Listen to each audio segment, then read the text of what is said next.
Keluaran pasal 19. Tuhan menampakkan diri di Gunung Sinai. Pada bulan ketiga, setelah orang Israel keluar dari tanah Mesir, mereka tiba di padang gurun Sinai pada hari itu juga. Setelah mereka berangkat dari Rafidim, tibalah mereka di padang gurun Sinai. Lalu mereka berkemah di padang gurun, orang Israel berkemah di sana, di depan gunung itu.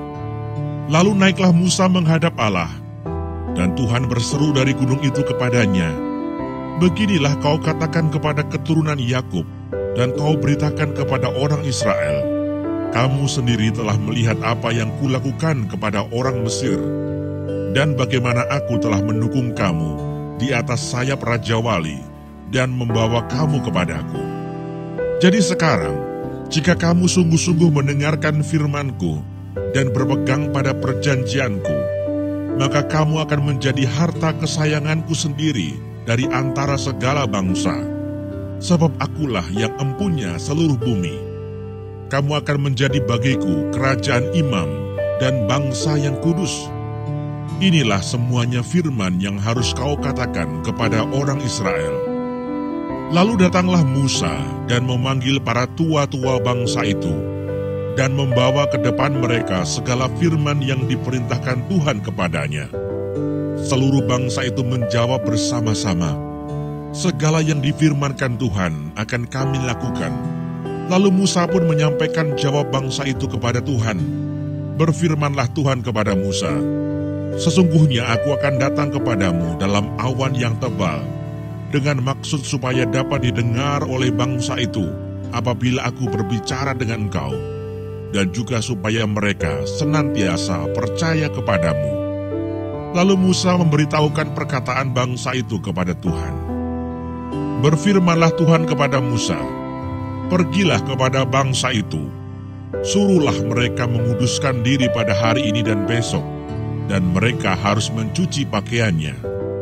Menjelang hari ketiga mereka harus bersiap, sebab pada hari ketiga Tuhan akan turun di depan mata seluruh bangsa itu di Gunung Sinai.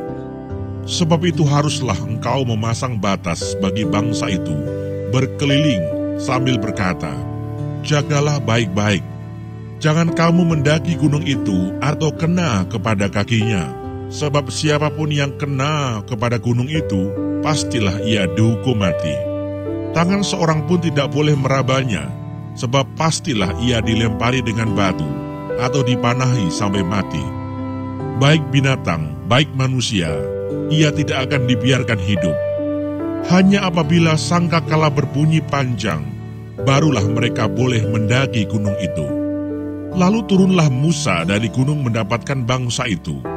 Disuruhnyalah bangsa itu menguduskan diri, dan mereka pun mencuci pakaiannya. Maka kata Musa kepada bangsa itu, "Bersiaplah menjelang hari yang ketiga, dan janganlah kamu bersetubuh dengan perempuan." Dan terjadilah pada hari ketiga, pada waktu terbit fajar, ada guruh dan kilat dan awan padat di atas gunung, dan bunyi sangkakala yang sangat keras, sehingga gemetarlah seluruh bangsa yang ada di perkemahan.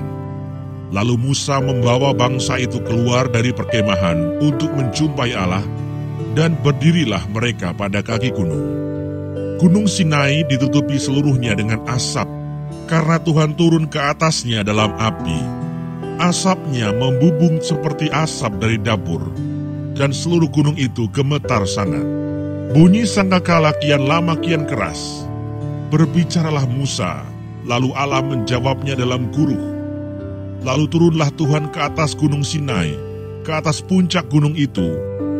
Maka Tuhan memanggil Musa ke puncak gunung itu, dan naiklah Musa ke atas. Kemudian Tuhan berfirman kepada Musa, "Turunlah, peringatkanlah kepada bangsa itu, supaya mereka jangan menembus mendapatkan Tuhan hendak melihat-lihat, sebab tentulah banyak dari mereka akan binasa. Juga para imam yang datang mendekat kepada Tuhan haruslah menguduskan dirinya, supaya Tuhan jangan melanda mereka." Lalu berkatalah Musa kepada Tuhan, "Tidak akan mungkin bangsa itu mendaki gunung Sinai ini, sebab engkau sendiri telah memperingatkan kepada kami demikian. pasanglah batas sekeliling gunung itu, dan nyatakanlah itu kudus. Lalu Tuhan berfirman kepadanya, pergilah, turunlah, kemudian naiklah pula engkau beserta Harun.